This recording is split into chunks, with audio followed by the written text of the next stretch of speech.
Balitang Pulis Gabo.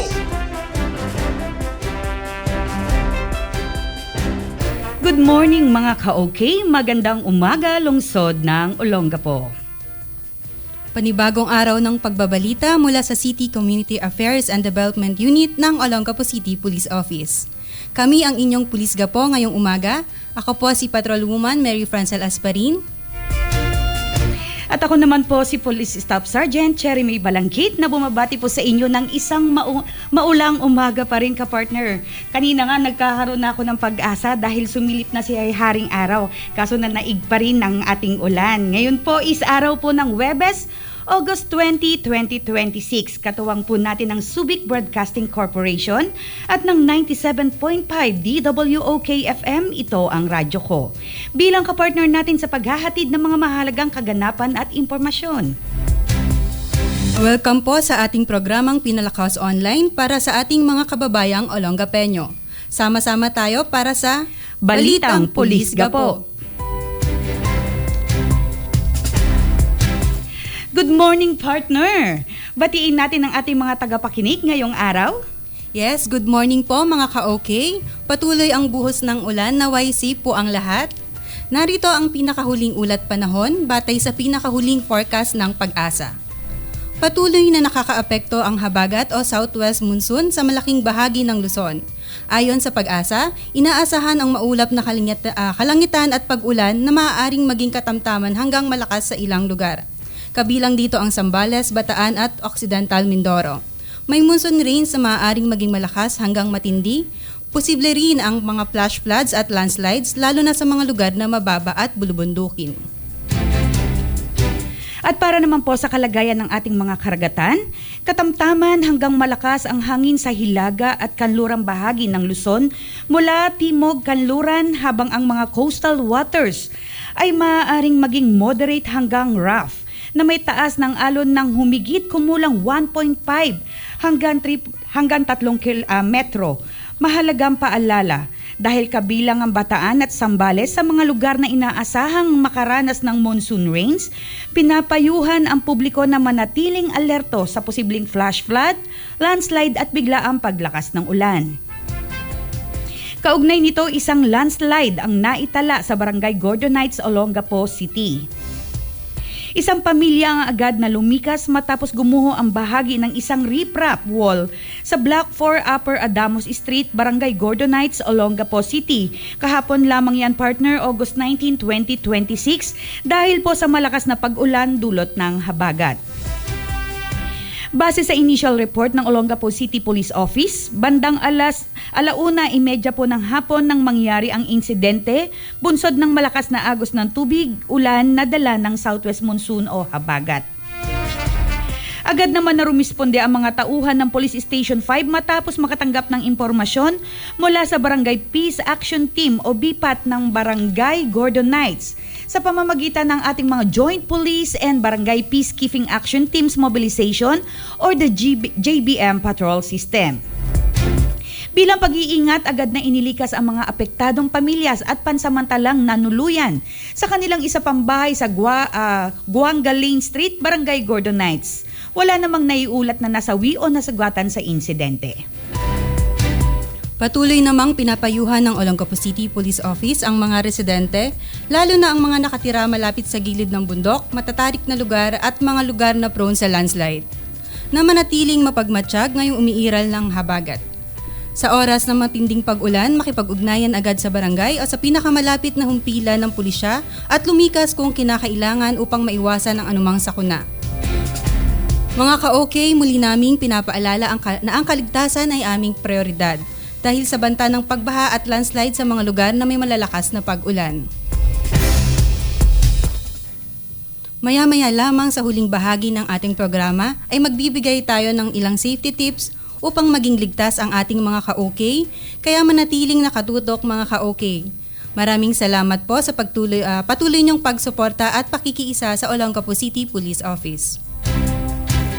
Mula sa programang Balitang Pulis Gapo at sa himpilan ng 97.5, isang pagpupugay sa ating mga kapulisan at sa lahat ng mga nagsusulong ng ugnayang pangkomunidad at umaalalay sa ating mga adhikain. Magkaisa ang bawat Olongapeño at ng mga mamamayang Pilipino. Sama-sama po tayo sa pagtaguyod ng mga adhikhaing makapagbigay ng impormasyon upang maging tulay na mapaganda ang ugnayan ng kapulisan, pamahalaan at mamamayan tungo sa isang ligtas na bansa. Maraming salamat po sa inyong patuloy na pakikiisa para sa isang ligtas, maayos at mapayapang Olongapo. Kami ang inyong makakasama ngayong umaga para magbigay ng mga komprehensibong detalye patungkol sa mga programs and activities na isinagawa ng inyong kapulisan dito sa lungsod ng Olongapo. Aming ihahatid ang mga kaganapan na may kaugnayan sa pagpapatupad ng ating peace and order dito po sa ating lungsod sa pamamagitan po ng ating mga PNP activities. At sa pagsasakatuparan ng mga hakbang at gampani na tutugon para sa ating mga kababayang Olongapeño. Katuwang ang himpilan ng 97.5 sa pagpapalakas ng ating programa para sa pagbibigay ng mas malawak na impormasyon. At sa ating pagpapatuloy, ang mga kaganapan na may kaugnayan sa pagpapatupad ng ating peace and order sa ating lungsod sa pamamagitan ng ating mga PNP activities, sa ilalim yan ng pamumuno ng aming City Director, Police Colonel Junido S. Maniago Jr. At sa pagsasakatuparan ng gampani na tutugon para sa ating mga kababayang Olongapeño. Kasama ng Police Regional Office 3 sa pamumuno ng aming Regional Director, Police Brigadier General Jess B. Mendez. At ng aming Chief PNP, Police General Jose Melencio Corpus Nartatas Jr., na may layuning mapagtibay ang magandang ugnayan ng ating komunidad, kasama ang Bagong PNP para sa Bagong Pilipinas, serbisyong mabilis, tapat at nararamdaman. Ayan, at sa pagpapatuloy mga ka-OK, ang datos ng ating Weekly Accomplishment Report mula August 10 hanggang August 16 ngayong taong 2026 bilang bahagi po ng ating previous week. Sa kabuuan, meron po tayong 18 total arrested ng ang Olongapo City Police Office.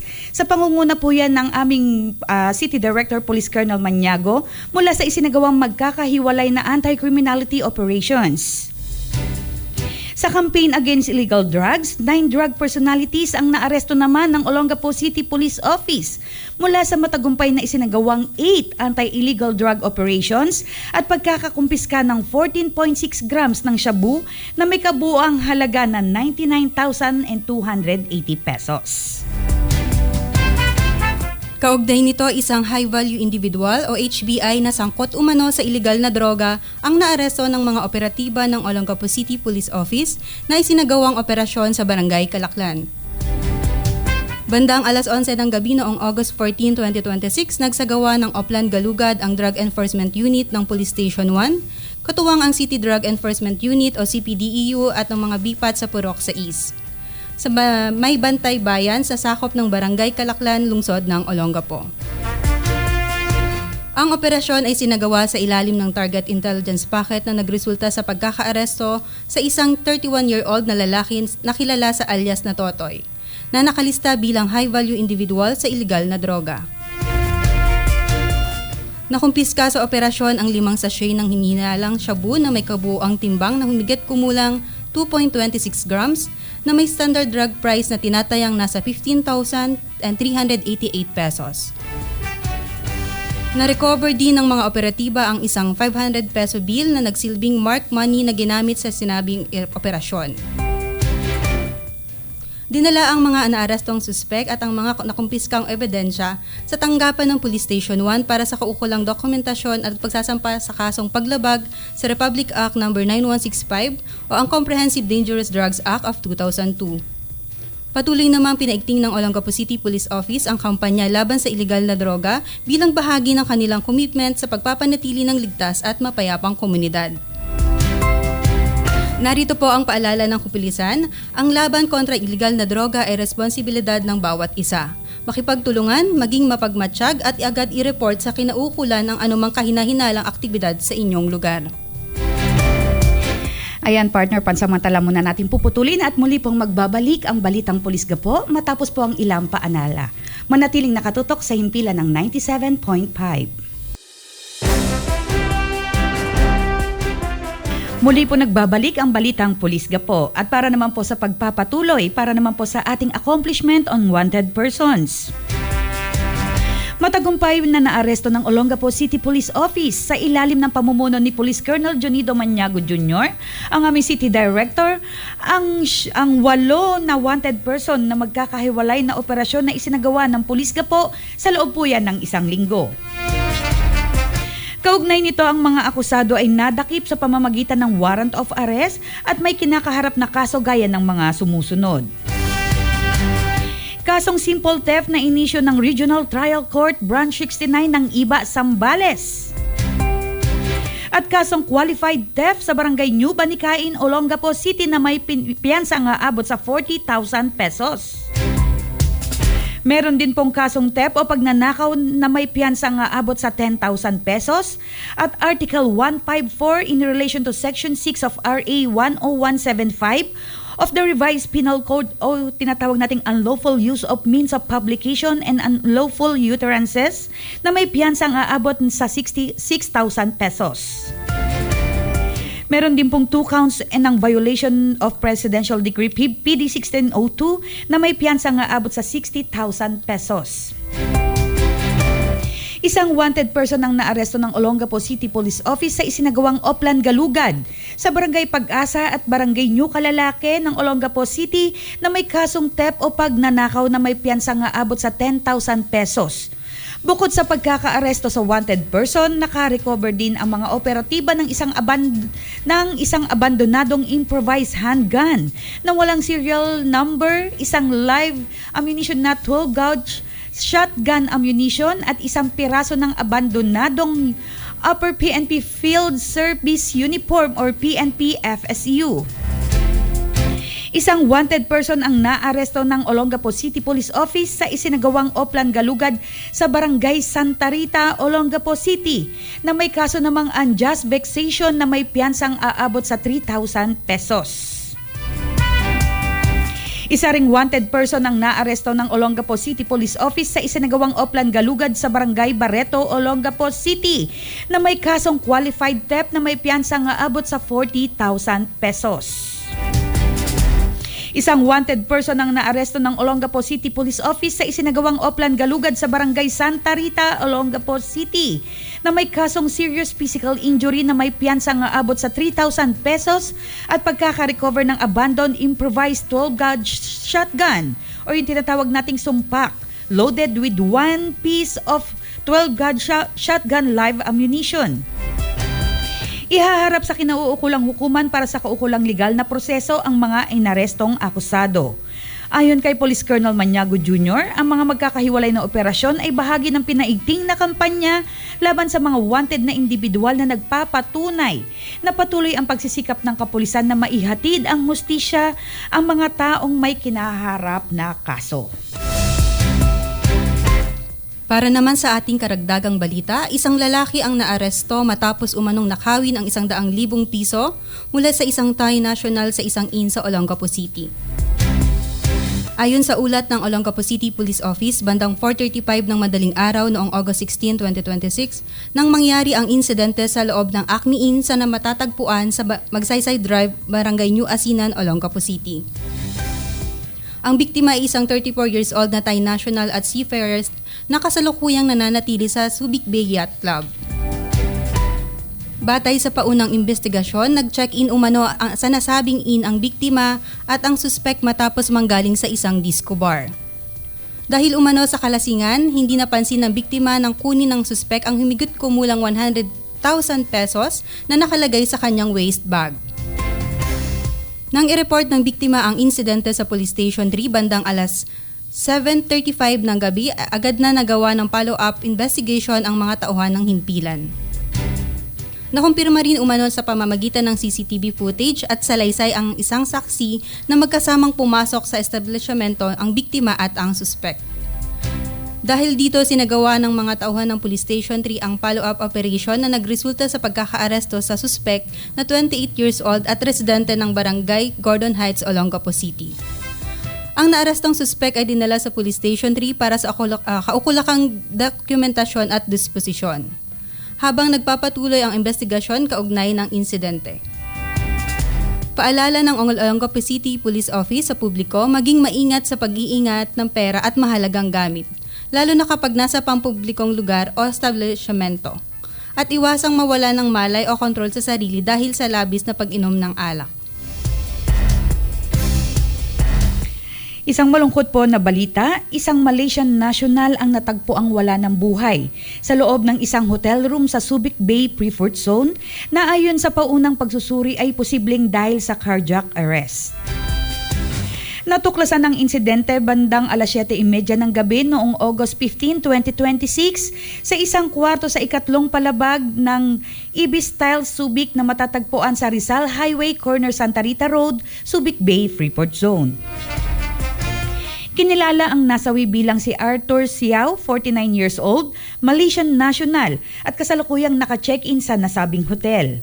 Batay sa paunang investigasyon ng Police Station 3 ng Olongapo City Police Office at Law Enforcement Department ng Subic Bay Freeport Zone, isang room attendant ang paulit-ulit na kumatok sa kwarto ng biktima upang magsagawa ng turn-down service.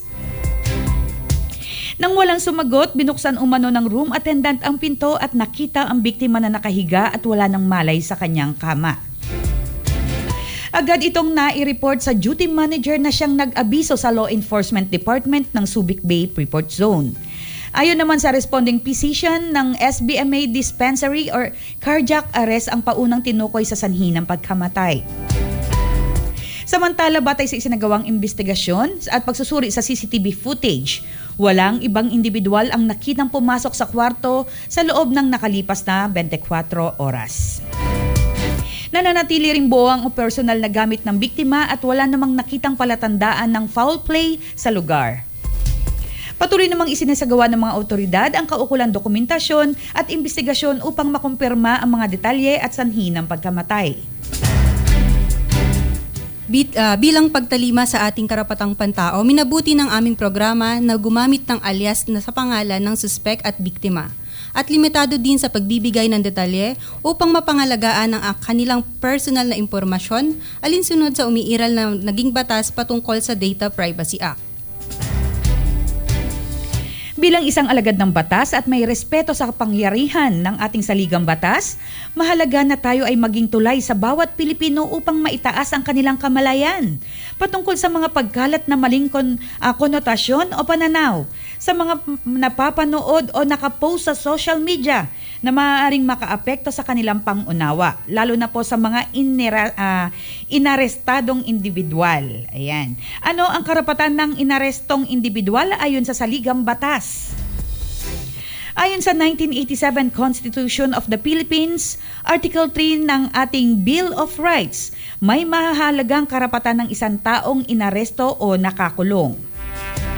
Ito rin ang nais ipahayag ng Republic Act No. 7438. Ang ibig sabihin ng Republic Act No. 7438 ay may mga karapatan ng isang taong inaresto, nakakulong o sumasailalim sa custodial investigation at may mga tungkulin at pananagutan ng ating mga kapulisan at iba pang public officers na nagsasagawa ng investigasyon. Sa simpleng salita, kapag may taong inaresto o iniimbestigahan habang nasa kustodiya ng pulis, hindi ibig sabihin nito ay nawawala na ang kanyang mga karapatan. Kailangan pa rin siyang tratuhin ng makatao, may dignidad at naaayon sa batas. Kabilang sa mahalagang proteksyon ng Republic Act 7438 ay ang mga sumusunod. Una rito ay karapatang malaman ang kanyang mga karapatan. Dapat ipaalam sa taong inaresto ang kanyang mga karapatan sa paraang mauunawaan niya ito.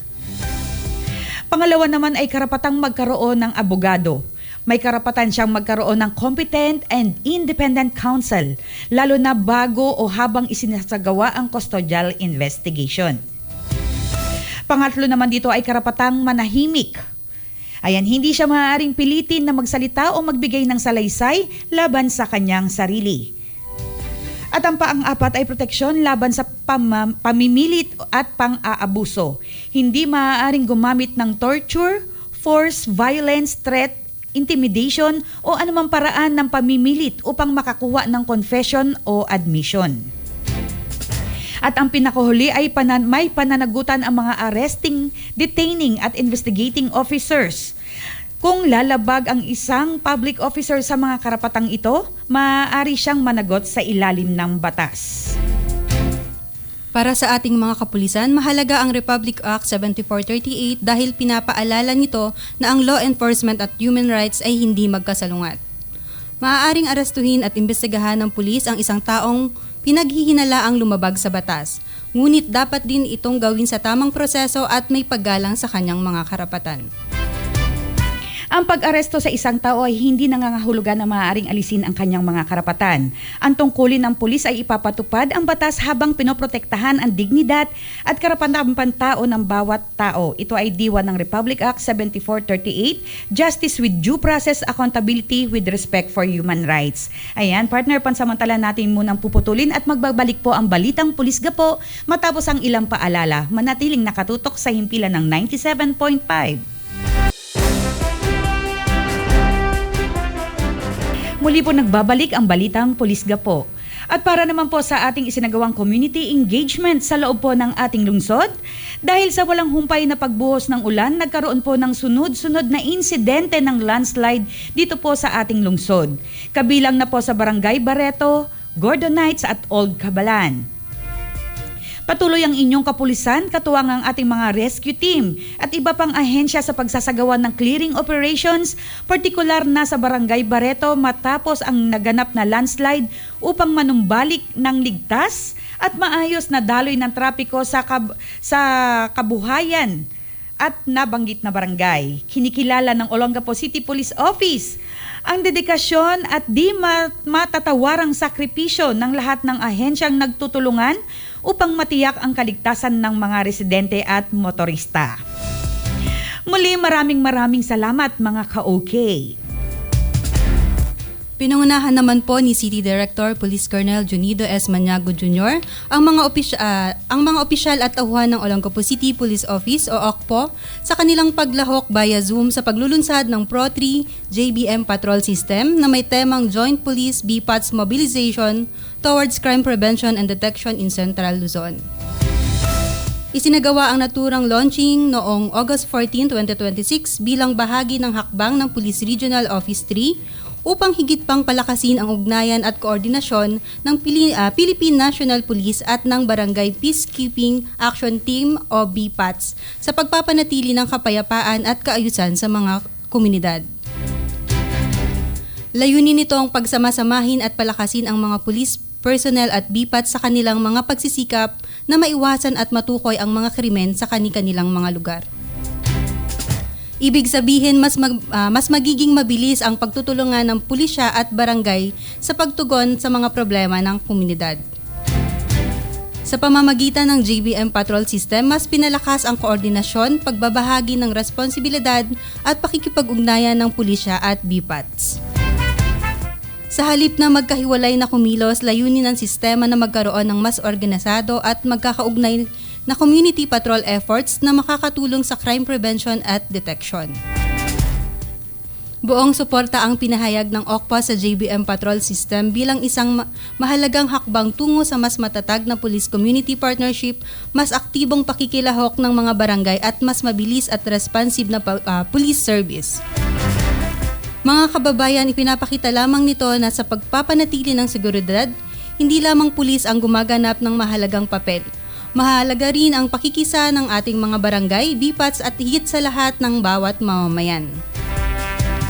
Dahil kapag pulis at komunidad ay nagkakaisa, mas nagiging ligtas ang ating pamayanan. Ang JBM Patrol System isang hakbang tungo sa mas matibay na ugnayan, sama-samang pagkilos at mas ligtas na komunidad. Mula po sa Olongapo City Police Office, patuloy nating isinusulong ang serbisyong mabilis, tapat at nararamdaman. Nagpahayag ng suporta si Olongapo City Police Office City Director Police Colonel Junido S. Maniago Jr.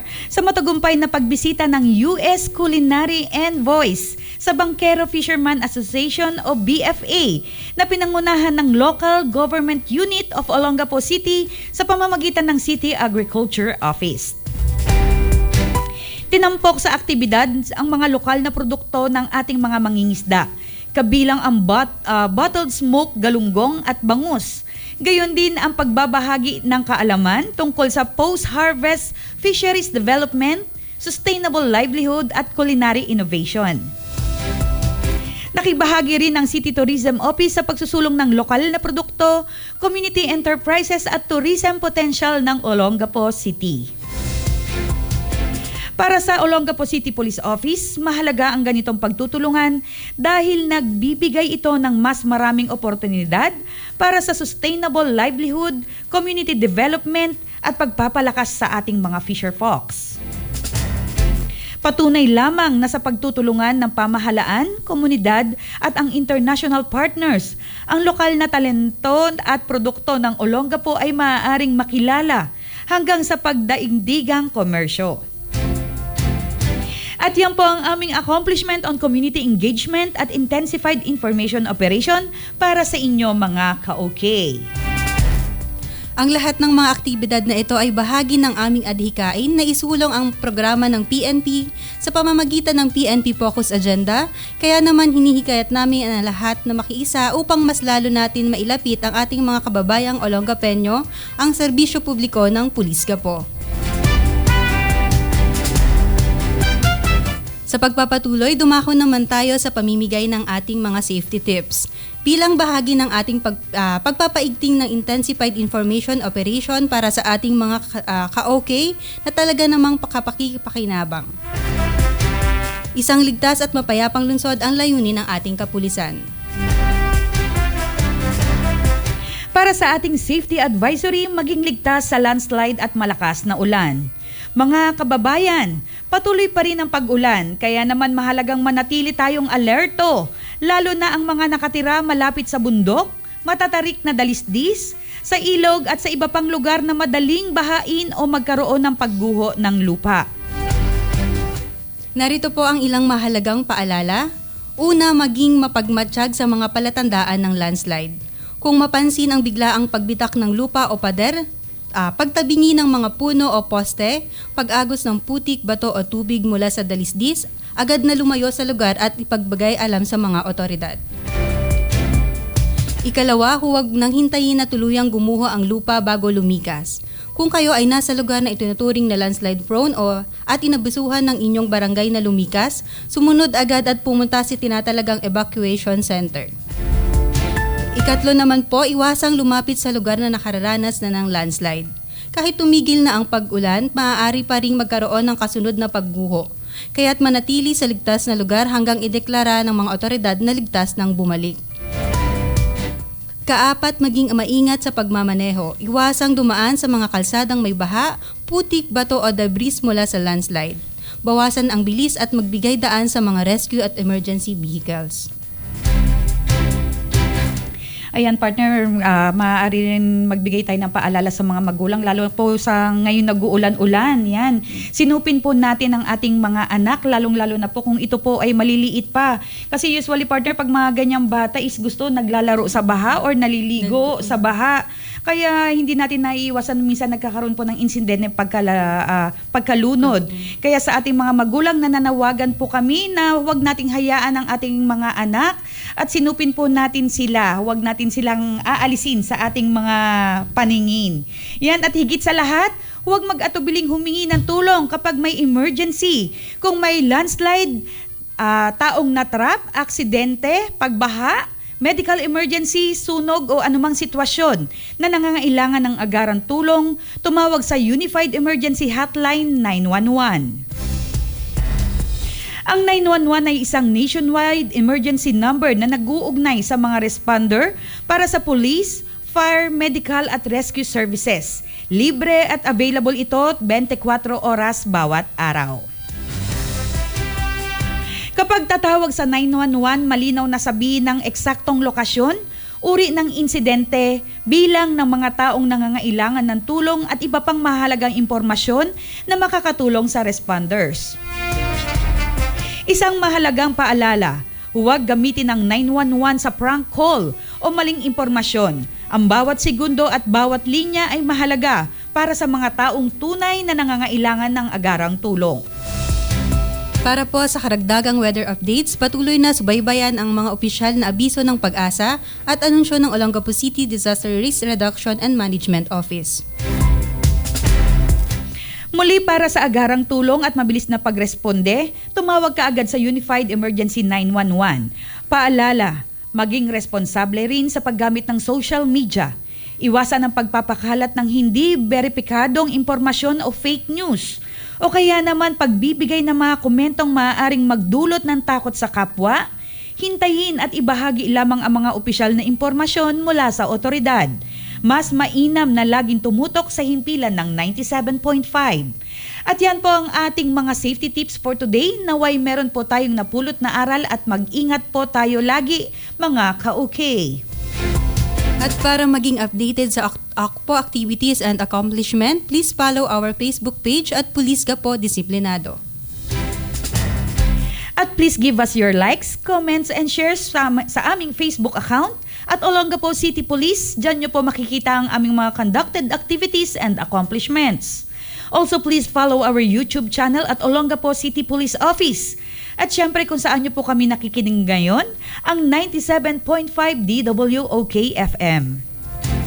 At nais din po namin i-promote ang programang Sumbong Nyo, Aksyon Agad, Lunes hanggang Biyernes, 12:30 to 1:30 p.m. Gayon din ang aming official Facebook page ng Philippine National Police at Police Regional Office 3 at ang Police News Network Facebook page. At diyan po ang hatid naming mga mahalagang impormasyon mula sa Olongapo City Police Office. Maraming salamat po sa oras ng inyong pakikinig sa ating programa ngayong umaga. Laging tatandaan ang usaping kaligtasan ay usapin ng bawat mamamayan. Muli ang pamunuan ng Olongapo City Police Office sa ngalan po ng aming butihing City Director, Police Colonel Junido S. Maniago Jr., kasama ang aming Public Information Officer, Police Lieutenant Mary Ann E. Sadaba. Kami po ay taus-pusong nagpapasalamat sa pamunuan ng Subic Broadcasting Corporation at sa himpilan ng 97.5 DWOK FM. Sa aming station manager, Ma'am Amelia Jane Gordon, kasama sina Sir Andrew and the rest of the team. Thank you for giving us a valuable opportunity to amplify our Police Gapo accomplishment reports and activities. At syempre ang ating mga viewers and listeners na walang sawang pagsuporta sa ating programa sa paghahatid ng mahalagang balita para sa ating mga kababayan dito sa aming pinakamamahal na lungsod, dito po sa lungsod ng Olongapo. At ako po si Patrolwoman Mary Francel Asparin. Yes, at ako naman po si Police Staff Sergeant Cheremy Balangkit. Magsama-sama po tayong muli sa susunod na Huwebes upang makinig ng ating mahalagang impormasyon dito lamang sa Balitang Police Gapo.